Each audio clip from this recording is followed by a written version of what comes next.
Hello, स्वागत आहे सगळ्यांचं आपलं पुन्हा एका नवीन मिनी व्लॉगमध्ये। आज आहे मार्गशीर्ष महिन्यातील 3रा गुरुवार आणि काल मी विड्याची पानं आणायला विसरले। खरं तर मी फळंसुद्धा आणायला विसरले नैवेद्यासाठी, त्यामुळे मी आंब्याच्या पानं वापरूनच संपूर्ण पूजा केली।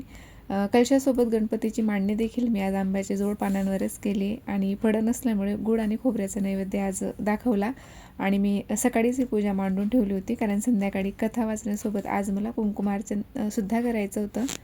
आणि अशा पद्धतीने मी साधी आणि सोपी पूजा मांडणी आज केली होती। पूजा मांडायच्या आधी उंबरठ्याला हळदीले पण मात्र करून घेतलं होतं, जे की दर गुरुवारी आपण करतच असतो। आणि आज नेहमीचे जे मंगल कलश घरात आपण स्थापन केलेले असतात, तर त्यांच्यातील पाणीसुद्धा मला बदलून घ्यायचं होतं, त्यांनासुद्धा उजळून पुन्हा भरून घेतलं।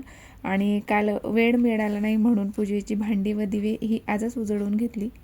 आणि सकाळी एवढं घाईघाई जेवण बनवून सुद्धा टिफिन घरीच विसरले होते। भेटूया नेक्स्ट व्लॉगमध्ये, तोपर्यंत बाय।